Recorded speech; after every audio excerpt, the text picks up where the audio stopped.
Meus irmãos, a paz e a graça. Cleiton Souza mais uma vez, para mais uma aula da nossa EBD. E com a imensa satisfação de poder abordar acerca de um livro sagrado extremamente importante, um livro sagrado talvez um dos mais lidos do Antigo Testamento, que é o livro do profeta Jeremias. E hoje temos como título da aula Livro de Jeremias profetizando em lágrimas, né? E acerca deste, vamos exortar, vamos apontar, vamos esmiuçar esse livro tão importante para a andança cristã, tá? Para iniciar nossa atividade, desde já convido todos à nossa aula, né? Vamos fazer uma oração para que Deus possa abençoar esta nossa atividade, tá bem? Maravilhoso Pai querido, ó Senhor, mais uma vez peço que o Senhor ilumine esta empreitada, que o Senhor me permita, né, que eu possa transmitir de forma correta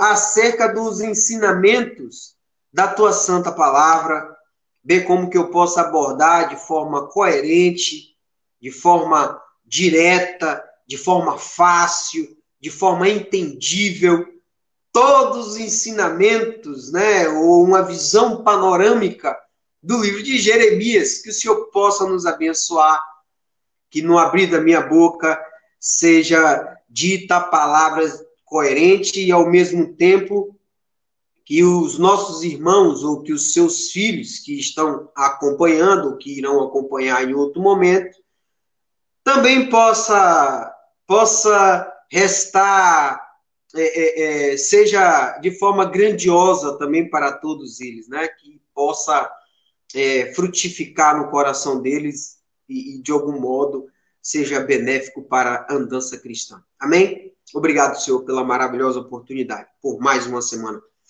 Meus irmãos, hoje, antes de iniciar, para falar sobre esse livro maravilhoso, cabe lembrar que hoje é o dia do pastor Batista, né? Que esta data ela é sempre comemorada no segundo domingo de junho.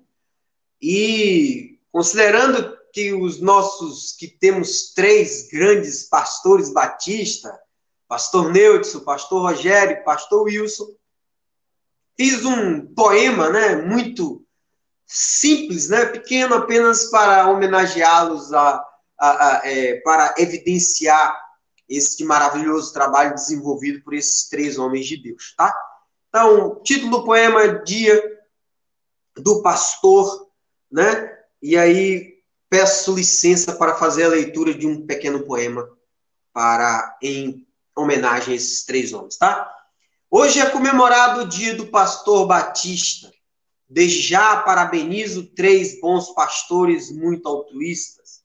Nossos pastores Wilson, Neudson e Rogério, seguidores da palavra santa, homens sérios.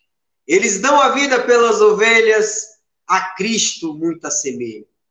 Não trabalham por dinheiro, sendo ótimos conselheiros. Operadores e sacerdotes da palavra, com ótimos ensinos advém aprendizado que agrada.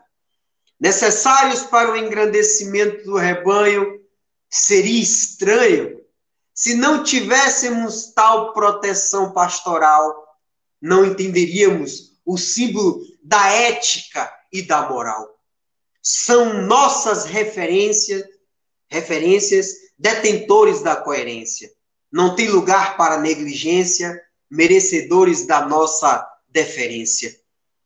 Para tais pastores, o viver é Cristo, facilmente perceptível, eis que adotam posturas de acordo com as Escrituras. E caso um lobo apareça, jamais abandonam as ovelhas, vão à guerra, travando uma batalha severa, sempre ao nosso lado, combatendo o bom combate, livrando-nos do embate. Gratidão, renovo meus parabéns a estes homens de retidão, tá? Que Deus os abençoe e muito obrigado, né, por participar das nossas vidas e, sem dúvida, com a atividade pastoral é um diferencial enorme na nossa andança cristã. Muito obrigado a todos vocês. Pastor Wilson Barbosa, Neudson Ribeiro e Rogério Souza, tá? O meu muito obrigado.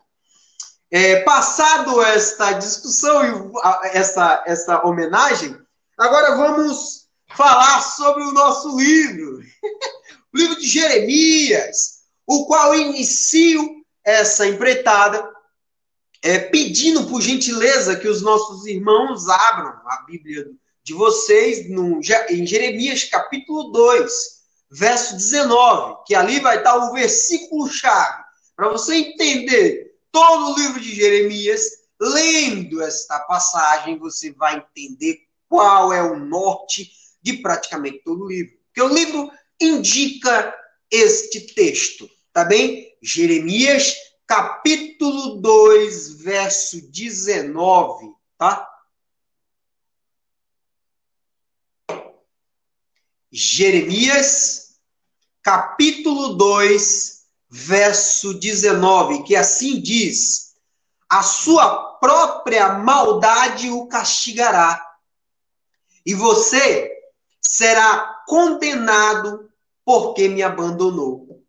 Você vai aprender de uma vez como é ruim e amargo abandonar a mim, o Senhor, seu Deus, e deixar de me temer. Eu, o Senhor, o Deus Todo-Poderoso, estou falando. Tá bem? Uma passagem magnífica. É uma passagem que vai sintetizar o tema central do livro de Jeremias. Que nada mais, nada menos, o propósito principal do livro é exortar o povo israelita a abandonar os seus pecados e voltar-se para Deus. Esse é o propósito, né? Entendeu? O livro de Jeremias é exatamente isso. Por quê? Porque o povo abandonou Deus, o povo praticava injustiça, o povo passou a praticar idolatria, o povo passou a praticar todo tipo de infâmia. Então, em razão disso, Jeremias, Deus enviou o profeta Jeremias para que ele exortasse o povo a fim do arrependimento, para que o castigo que estava na iminência de acontecer, qual era o castigo, gente? Porque no momento falar do livro de Jeremias, temos que relembrar aquela ideia de reino unido, reino dividido e reino sobrevivente. Professor, qual a diferença? O senhor falou isso diversas vezes em outras aulas. Mas nos relembre, Reino Unido é aquele reino que era uno, ele não estava dividido. Esse Reino Unido ele foi representado por 3 grandes reis. O primeiro dele, rei Saul. O segundo rei, rei Davi. E o terceiro rei, Salomão. Esses 3 reis tiveram uma união, o Estado de Israel todo unido. Mas Salomão, lá em 1 Reis, capítulo 11, vai nos dizer que ele abandonou Deus, o rei Salomão, e praticou apostasia, passou a adorar os deuses cananeus. E a razão disso, o que aconteceu? Deus dividiu o Estado de Israel, que era composto de 12 tribos, sendo que 10 tribos ficaram com Jeroboão, que era um funcionário de Salomão. 2 tribos, Benjamim e Judá, ficaram com o descendente de Salomão, chamado Roboão. Então, a partir da apostasia, que é o fim da vida do rei Salomão, Israel passou do Reino Unido para o Reino dividido. 10 tribos de um lado, formando Israel do norte, 2 tribos no sul, formando o Israel do sul, ou o Reino do Sul, ou apenas o Reino de Judá. Depois dessa divisão de Reino Unido e Reino Dividido, com o passar dos anos, cerca de 722, o Israel do Norte, composto pelas 10 tribos, foi destruída pelos assírios e o povo foi distribuído pelo mundo. Por isso que é chamado de as 10 tribos perdidas. Então sobrou apenas as 2 tribos que representaram Israel do Sul. E é neste contexto, e é neste momento, que Jeremias passa a atuar e a profetizar, chamando a atenção. Olha, nossos irmãos foram destruídos pelos assírios, nossos irmãos não existem mais. Precisamos voltar a Deus, porque assim como aconteceu o castigo para os nossos irmãos, as 10 tribos, vai acontecer conosco. Então, abandone tudo isso que aconteceu.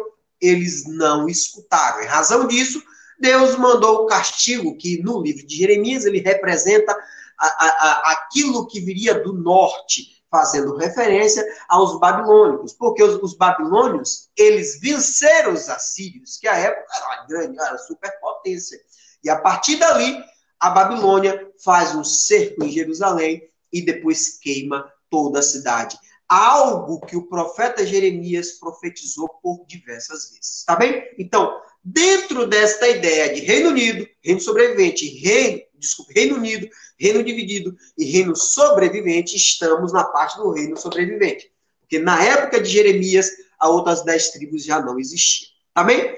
Então, passado esta discussão, justamente tratando acerca do versículo-chave, e acerca do introito, e acerca do contexto, em que situação Jeremias se encontrava, agora vamos falar diretamente acerca do título desse 24º livro da nossa Bíblia, o 24º livro do Antigo Testamento, que é composto por 52 capítulos, um livro extremamente extenso, tá bem? Lembrando também que Jeremias faz parte do grupo dos chamados profetas maiores.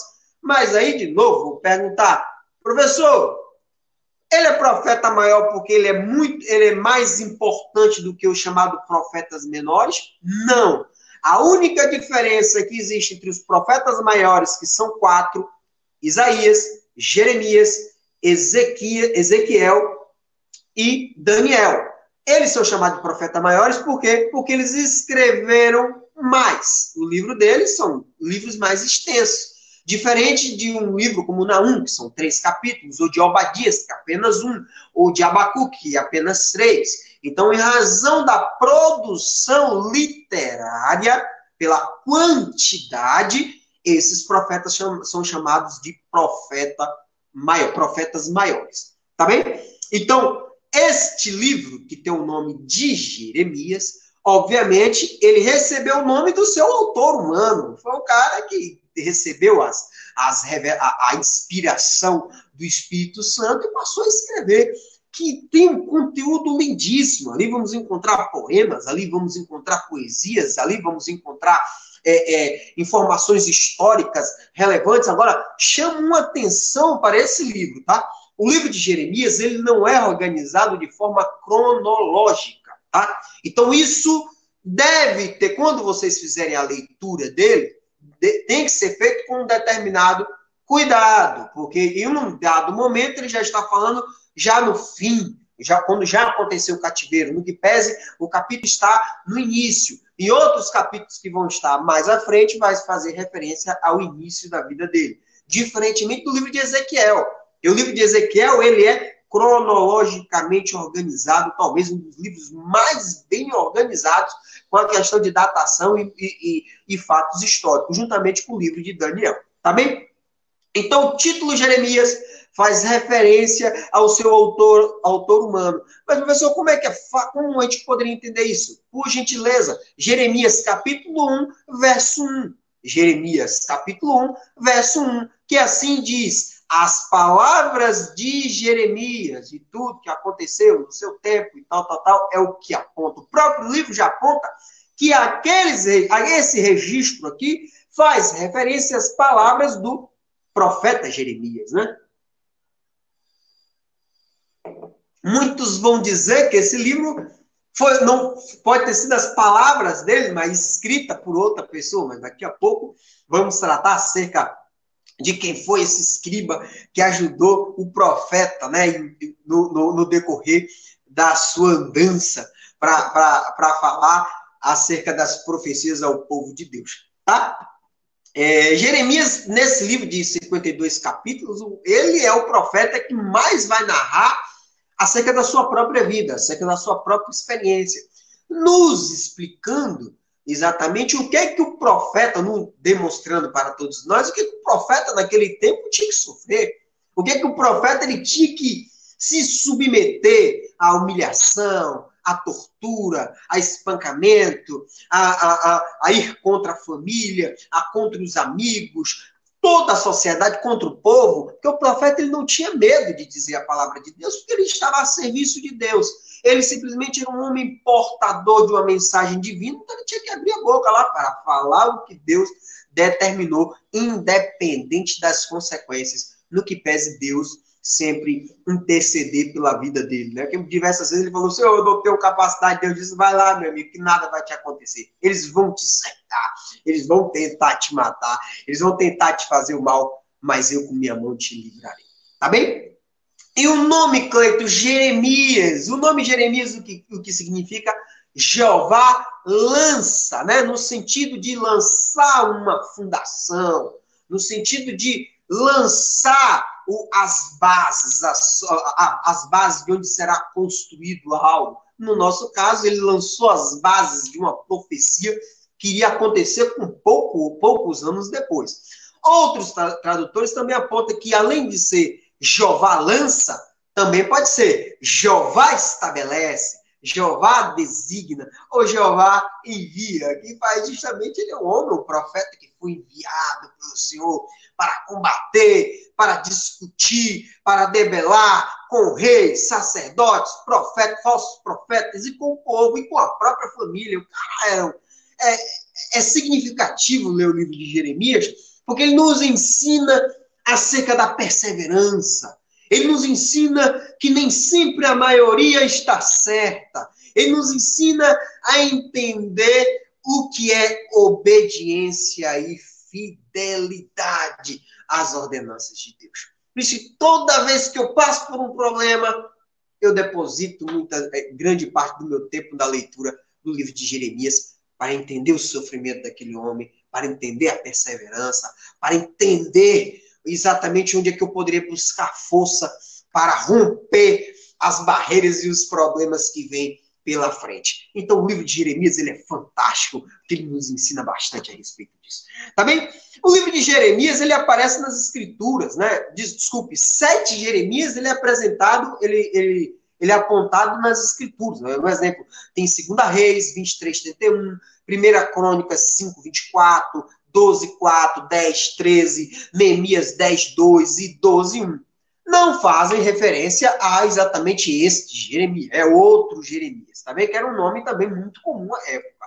Mas o nome Jeremias ele é citado diretamente em outros livros. Um exemplo, Crônicas 35:25, onde ele vai apontar lá acerca das profecias, a atuação de Jeremias. Vamos encontrar em 36, capítulo 12. Vamos encontrar em Daniel, capítulo 9, verso 2, falando sobre a profecia dos 70 anos. Vamos encontrar em Esdras, capítulo 1, verso 1, referente a que ele informou que o cativeiro duraria 70 anos. Vamos encontrar em Mateus 2:17, 16:14. Vamos encontrar em diversas passagens, porque o livro realmente é riquíssimo. Se falar em 1 Coríntios, capítulo 1, lá, salvo engano, verso 30, vai falar sobre aquela questão da ideia da sabedoria, a questão humana, tá bem? No Novo Testamento, né? Acho que eu falei aqui, 1 Coríntios, capítulo 1, verso 31, 2 Coríntios, capítulo 10, 17, também faz menção a Jeremias, referente a 1 Coríntios, capítulo 1, verso 31, como 2 Coríntios, capítulo 10, verso 17, ambos fazem referência a capítulo 9, verso 24 de Jeremias. Hebreus, capítulo 8, verso 8, também vai falar sobre Jeremias, e Hebreus, capítulo 10, verso 16 e 17. Todos eles fazem menção a esse livro, porque o livro de Jeremias realmente é um livro muito diferenciado. É um livro que, enquanto o livro de Isaías vai apresentar o lado histórico, aquela questão das profecias que o castigo viria, mas Isaías, do capítulo 40 ao capítulo 66, como falamos na aula anterior, vai dedicar maciçamente acerca da nova aliança, né? Acerca da vinda do Messias, do Salvador. Jeremias não vai se ater tanto a isso. No que pesa, ele vai apontar acerca da nova aliança em um capítulo, em uma única passagem. Porque a ideia aqui primordial deste profeta era salvar o povo. Dizendo, olha, eles estão cometendo pecado. O castigo vai vir, o castigo pode chegar amanhã. E como é que podemos aqui, de algum modo, evitar que esse mal aconteça? É vocês se arrependendo. E aí ele passa a profetizar esta mensagem por 40 anos. Ele não se cansou pelas pessoas não estarem atendendo o pedido dele. Ele sempre cumpriu, independente das pessoas estar dando ouvido a ele ou não, entendeu? O Jeremias, ele era muito persistente, né? Por isso que essa ideia de perseverança é incrível. Você apresentar uma mensagem por 40 anos é uma coisa incrível. Tá bem? E já lembrando, né, o propósito, já falei aqui, abandonar os pecados e voltar-se para Deus. E quanto à autoria, Cleiton, quem é Jeremias, né? Jeremias, por gentileza, abramos nossa Bíblia no livro de Jeremias, capítulo 1, verso 1. Vamos dar uma lida aí até o verso 5. Jeremias, capítulo 1, verso 1, tá? Então, vamos dar uma leitura para a gente entender quem é o autor, né? O autor desse livro, um livro maravilhoso. Vamos lá? Jeremias, capítulo 1, verso 1, assim diz: este livro conta o que Jeremias disse e fez. Ou seja, esse livro vai contar as palavras proféticas e as condutas, né, do próprio profeta. E vai dizer, Jeremias era filho de Ilquias, um dos sacerdotes da cidade de Anatote, no território da tribo de Benjamim. Ele iniciou a sua atividade profética quando Josias, filho de Amon, estava no ano 13 do seu reinado. O Senhor Deus falou com Jeremias. E falou de novo quando Jeoaquim, filho de Josias, era rei. Depois disso, Deus falou com Jeremias muitas vezes, até o tempo em que o povo da cidade de Jerusalém foi levado como prisioneiro para fora da sua terra. Isso aconteceu no 5º mês do ano 11º do reinado de Zedequias, filho de Josias. Então, a partir desse recorte histórico, desse recorte sagrado, temos que Jeremias ele é filho de uma família de sacerdotes. O nome do pai dele era Ilquias. Chama a atenção, segundo os estudiosos, esse Ilquias aqui não é o sumo sacerdote apontado em 2 Reis, capítulo 22, verso 8, que foi justamente o sacerdote que descobriu o livro da lei. O que é o livro da lei? A lei de Moisés, os 5 primeiros livros da Bíblia. Porque naquele momento que aconteceu, em 2 Reis, capítulo 22, verso 8, logo após a morte do rei Ezequias, teve um rei muito perverso chamado Manassés. Manassés matou muitos profetas. Manassés foi o responsável por ter mandado matar o profeta Isaías, serrá-lo ao meio. Em razão disso, os sacerdotes ficaram com medo dele e esconderam o livro da lei.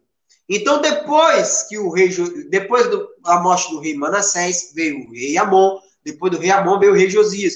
Então, quando Josias determina uma reconstrução no templo, os seus servidores encontraram o livro da lei, os 5 livros de Moisés. Então, aqueles servidores, quando encontraram, apresentaram ao sumo sacerdote, que foi o sumo sacerdote Ilquias. Esse sumo sacerdote Ilquias levou os livros da lei ao rei. Mas este Ilquias, sumo sacerdote, não é o pai de Jeremias e Ilquias. No que pese, está no mesmo momento histórico. Tá? Esse é o entendimento da maioria. Então, Jeremias é de uma família de sacerdotes.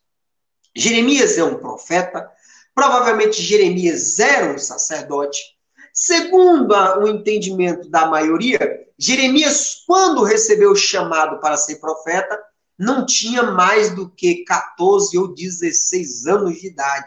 Por isso que lá em Jeremias, capítulo 1, verso 6, ele diz: ó Senhor meu Deus, eu não sei falar, pois sou muito jovem. E Deus responde: não diga que é muito jovem, mas vá e fale com as pessoas a quem eu vou enviar e diga tudo que eu mandar. Não tenha medo de ninguém, pois eu estarei com você para protegê-lo. Sou eu, o Senhor, quem está falando. Então, até mesmo ele fala para Deus justificando: eu não tenho idade suficiente para ir lá. Deus fala: você pode ir, porque eu estou lhe dando a devida credencial para enfrentar todo o povo, no que pese você ser ainda um jovem.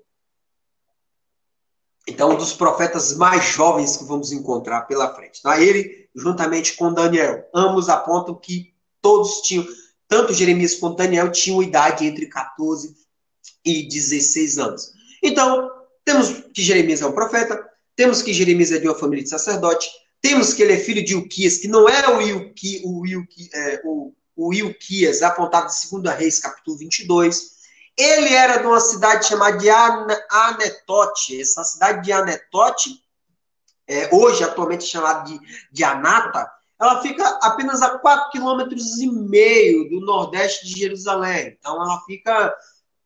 É uma cidade muito próxima, é uma cidade justamente da tribo de Benjamim, uma das tribos que ficaram como um dos descendentes do rei Salomão. A tribo que faz a composição do reino de Judá, que ficou apenas com Judá e Benjamim. Porque Benjamim não tinha como se retirar, porque já estava ele ficava no fundo do reino de Judá. Então teve que ser acoplado e participar ali daquela divisão. Tá?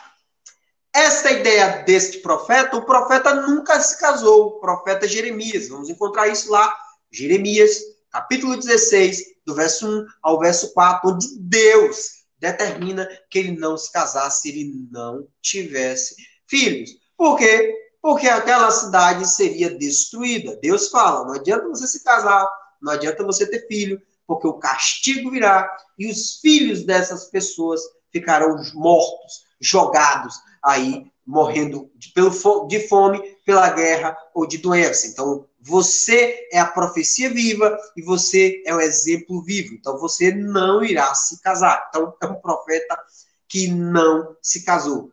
E Jeremias, capítulo 16, verso 1 a 4. Tá?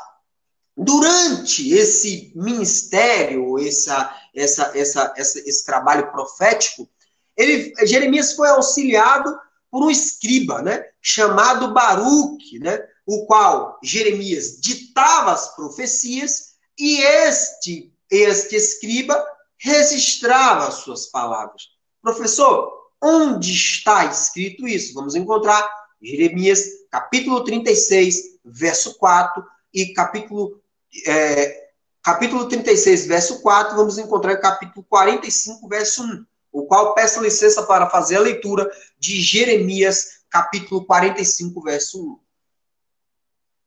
1. Por isso que alguns estudiosos indicam que o livro de Jeremias pode ter sido ditado por Jeremias e escrito pelo escriba, registrado pelo escriba Baruque, tá bem? Jeremias, capítulo 45, verso 1 e 2.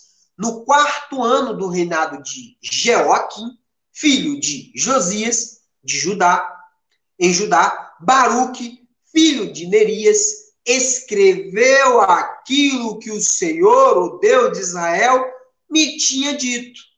Foram estas palavras que eu ditei e que Baruque escreveu no livro. Então, obviamente, Jeremias ditava e Baruque escrevia, tá? Porque justamente a atividade como profeta de Jeremias era extremamente pesada, né? Uma corrida. Então, para parar para escrever, que naquele momento histórico era muito complicado a escrita, porque tinha que ter uma certa perícia, um certo tempo, e não era com toda a facilidade de hoje. Então, ele precisava de um assistente.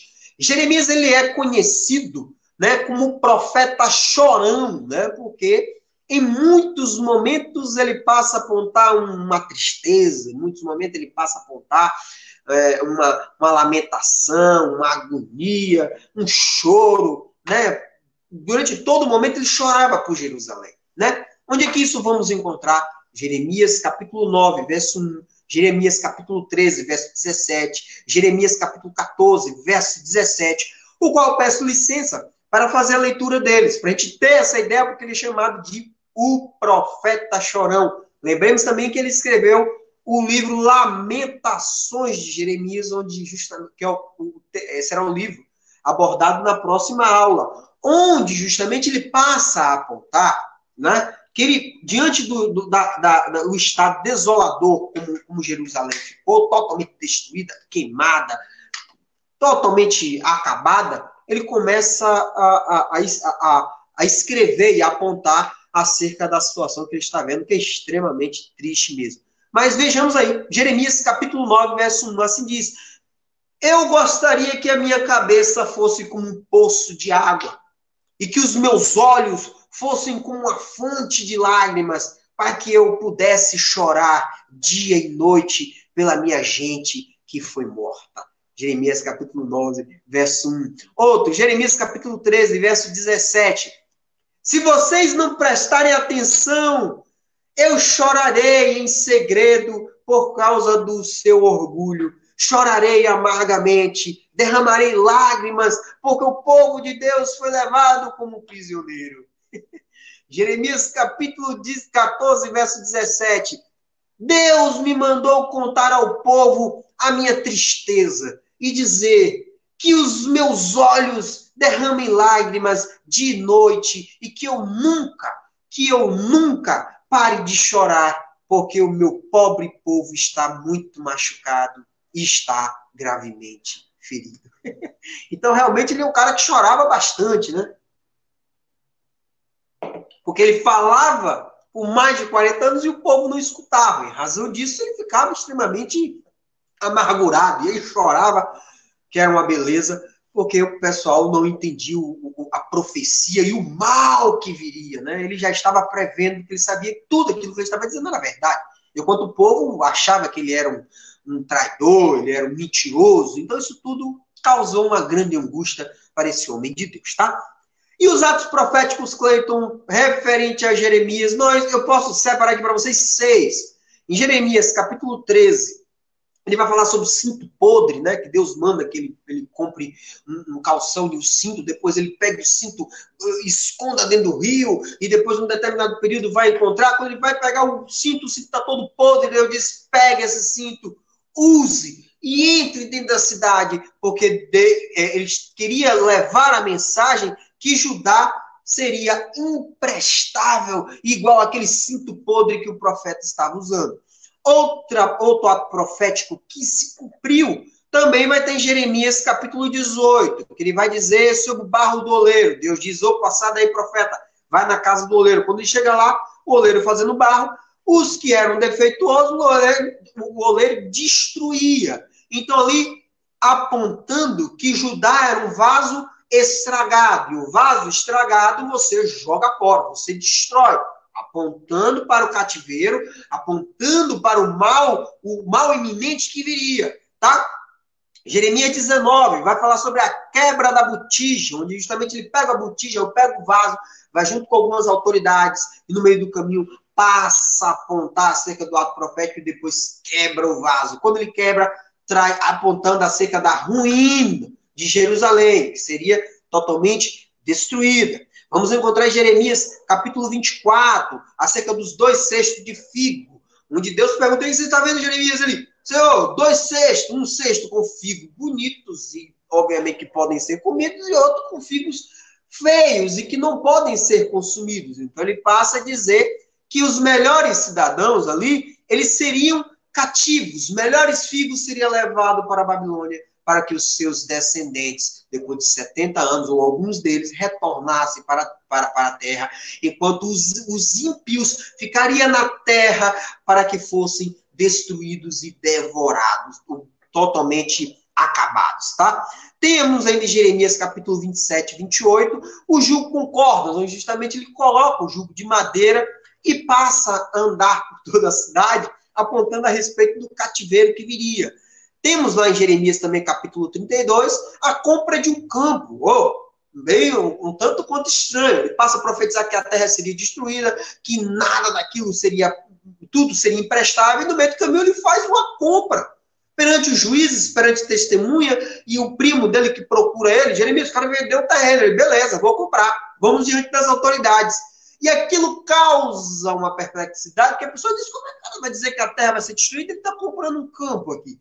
Mas a compra do campo apontava que haveria um retorno, um remanescente retornaria do cativeiro. O que ele está dizendo, vamos destruir a terra, mas essa terra aqui ainda será habitada, essa terra aqui ainda será de grande uso. Em razão disso, comprarei uma terra para mostrar a vocês que Jerusalém será destruída, mas depois será reconstruída, e eu vou estar com o meu título aqui de compra desse modo. O que comprova também que Jeremias era de uma família até um certo ponto abastada, porque ele tinha dinheiro para comprar, e foi procurado de forma inesperada, apesar que Deus já havia apontado para ele, que ele comprasse aquele terreno. Tá bem?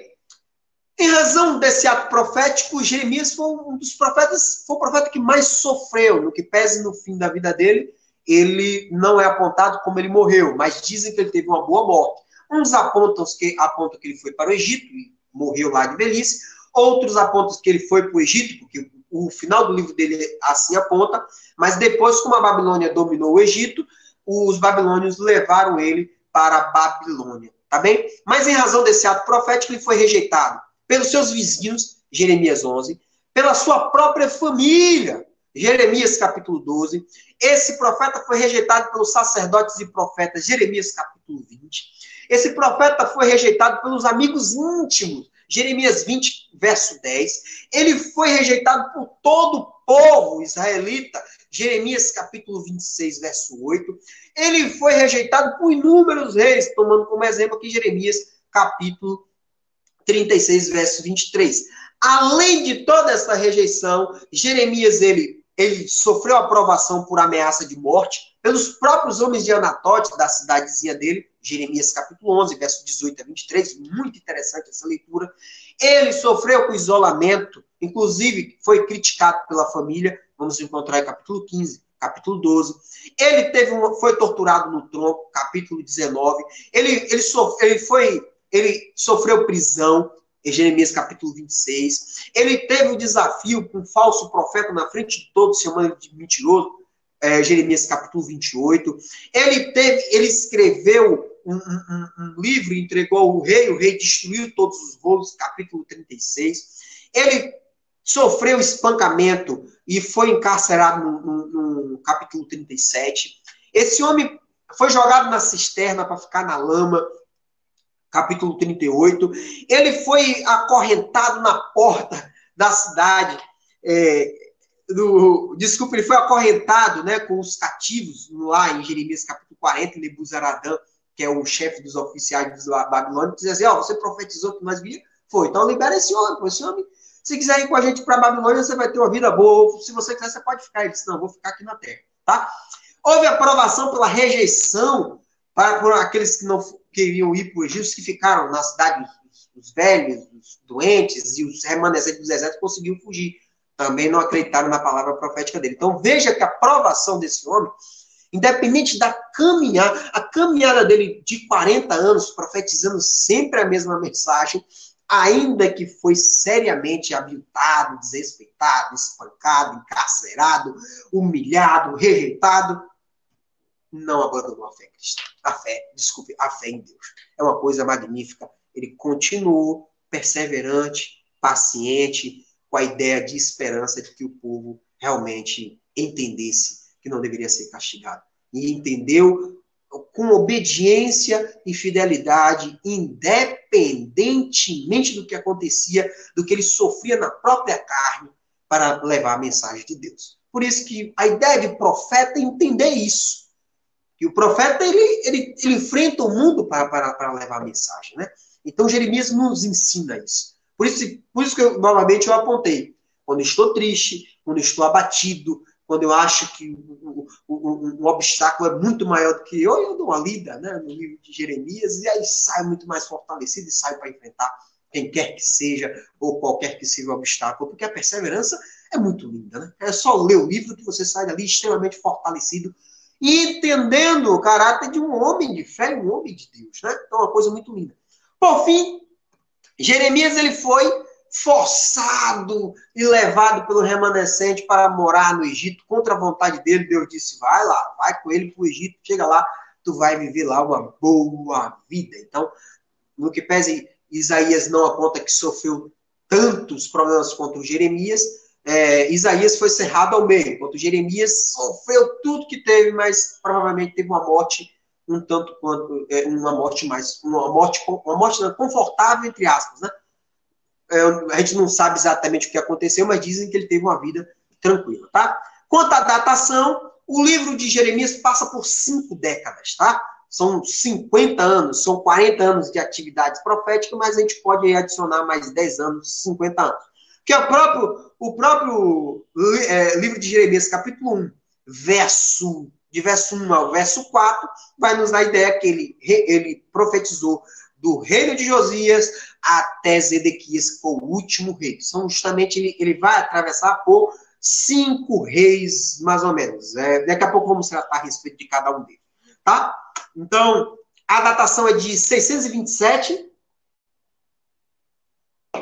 Ele inicia o ato profético dele em 627 e finaliza lá por volta de 568 antes de Cristo, porque ele passa a apontar no livro dele que o rei Joaquim teria sido libertado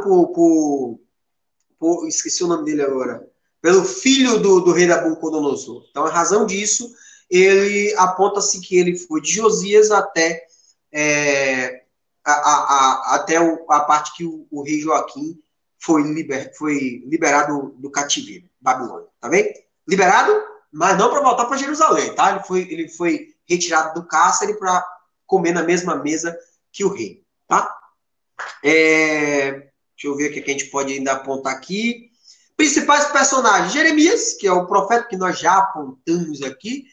Vamos encontrar que ele vai interceder no reino de Josias, no reino de Jeoacás, no reino de Joaquim, no reino de Joaquim e no reino de Zedequias. 5 reis, tá bem? O rei Josias é o 16º reino de Judá, tentou seguir a Deus, tentou fazer um reavivamento espiritual artificial, mas não deu muito certo. No meio do caminho, viu o rei Neco, que é o rei do Egito, por uma questão de vaidade, por uma questão de tentar buscar mais espaço político, mais poder, do nada tentou entrar na guerra e tentou destruir o exército egípcio. Então o rei Neco disse, não é, eu estou sendo aqui, estou a serviço de Deus. Ele não acreditou, foi para a guerra, acabou sendo morto, porque o projeto de expansão dele era bastante interessante, porque os babilônios já tinham dominado a cidade de Nínive, segundo lemos a profecia apontada no profeta Naum. Então, a capital da Síria já tinha sido dominada.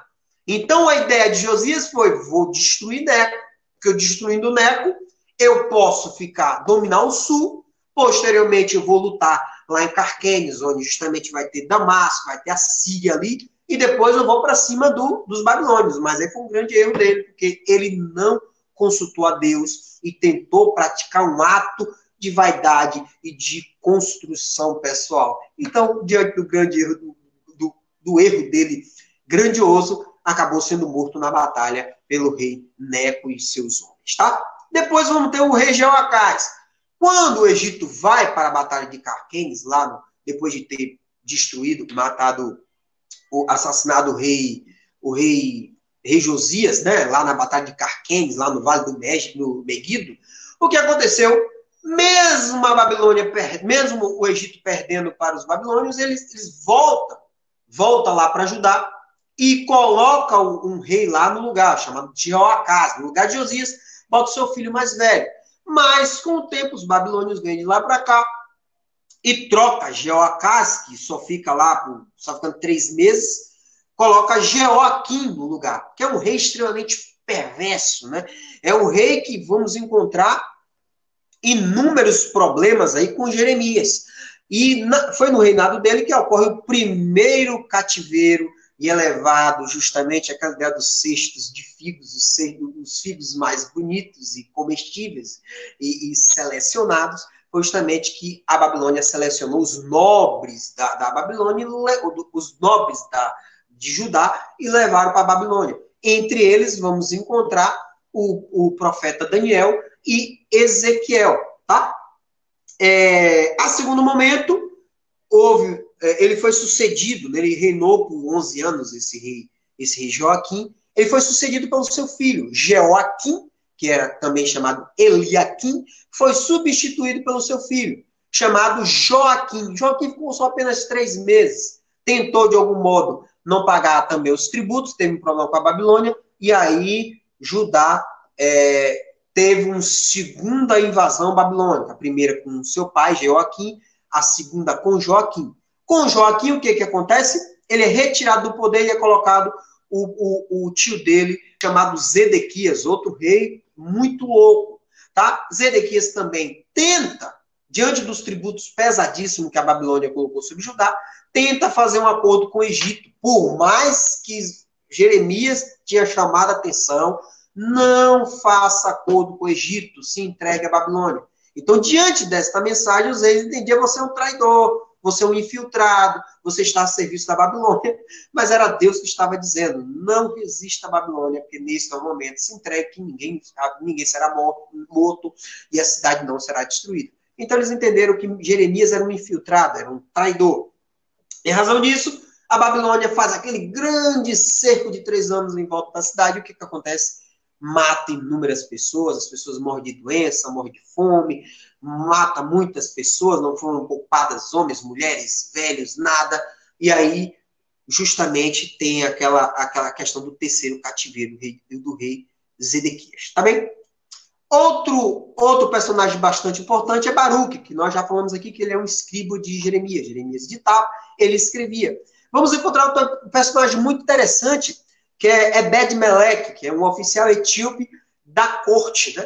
Então, ele, quando vê que os profetas e os sacerdotes jogaram Jeremias lá na cisterna, fala para o rei: Jeremias não merece isso. O rei dá permissão que ele fosse lá e retirasse Jeremias da cisterna, tá? Então, inclusive, foi muito bem abençoado por Deus, segundo lá, o segundo livro de Reis, tá? Vamos encontrar isso em Jeremias, capítulo 38 e capítulo 39, verso 16. Vamos falar também o rei Nabucodonosor, que era o rei da época, foi um grande rei e um grande dominador, que era o momento da Babilônia.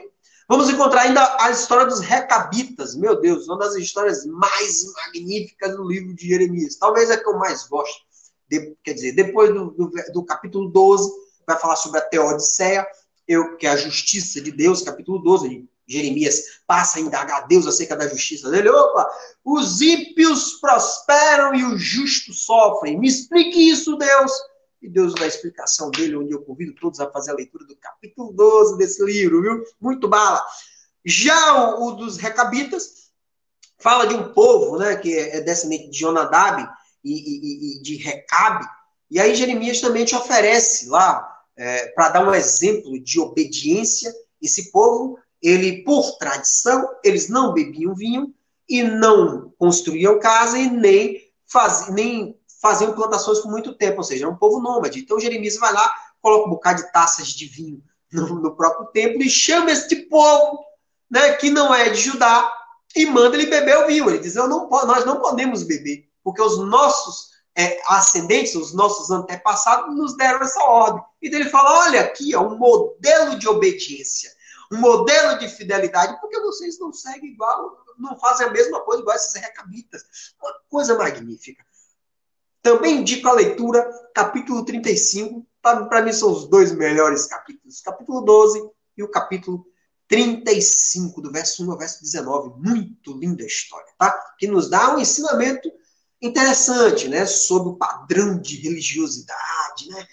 Como devemos enxergar as outras religiões, os outros povos, outras regras fora da Bíblia, né? Então você vê que o respeito, a obediência, a fidelidade, nós também devemos ter até para os outros povos. Principais doutrinas, o pecado de Israel, que foi entregue à própria apostasia, o juízo, e que viria, e o castigo, que é justamente a invasão babilônica, que iria destruir, devastar, destruir, queimar toda a cidade, matar muitas pessoas e levar o povo cativo, e a restauração de Israel, que vamos encontrar lá no capítulo 23, lindíssimo, falando sobre a nova aliança, sobre uma possibilidade de cativeiro, que alguns voltariam. O esboço para entender esse livro, divida ele, por gentileza, em 4 partes. Primeiro, vamos encontrar no capítulo 1, a preparação do profeta, onde esse, diferentemente de Isaías, que foi purificado pelo anjo, que levou a brasa na boca desse homem, o próprio Deus estendeu a mão e tocou os lábios dele e disse: você agora está devidamente guarnecido, está instrumentalizado com as palavras de Deus e com a coragem, para você falar bem, para você falar com reis, sacerdotes, líderes, povos, falsos profetas. Vá, meu filho, vá, jovem, conquistar o mundo e levar a mensagem de Deus, que será guardada por todos os tempos. Né? Capítulo 1 vai falar sobre a preparação do profeta Jeremias. A segunda parte a primeira parte, preparação do profeta Jeremias. Segunda parte, a proclamação a Judá, que vai do capítulo 2 ao capítulo 30. Ao capítulo 2 ao capítulo 45. E aqui vamos falar sobre 14 mensagens. Olha, cometendo erros, vai ter o castigo. Volte para nós. Então, tenta dar essa ideia de desobediência a castigo. E também vamos ter a questão da nova aliança, que é muito lindo, né? Dentro desse bloco, que vamos encontrar no capítulo 30. Ele vai falar que existirá uma nova aliança vindo através do renovo, que vai instituir a restauração, uma previsão muito linda. Também convido a todos a fazer a leitura do capítulo 30 ao capítulo 33. Ele também vai falar do capítulo 2 ao capítulo 45, a respeito das calamidades que virão sobre Judá, falando sobre antes, durante e depois da queda de Judá. Muito lindo. Do capítulo 34 ao capítulo 40, que você vai ter uma ideia como ele consegue descrever com fidelidade os fatos que aconteceriam há pouco tempo. Tá? A terceira parte desse livro, depois que você dividir na preparação de Jeremias, do capítulo 1 apenas, depois as proclamações a Judá, do capítulo 2 ao capítulo 45, o terceiro bloco, vamos falar sobre as proclamações de castigo às outras nações, onde ele vai falar sobre profecias contra Egito, Filistia, Moabe, Amon, Edom, Damasco, Kedai, Razor, que refere-se à Arábia. Vamos falar sobre Elão e sobre a própria Babilônia, que ele vai dizer, independente de você ser uma superpotência, você não subsistirá. Essa cidade não existirá, virá pó.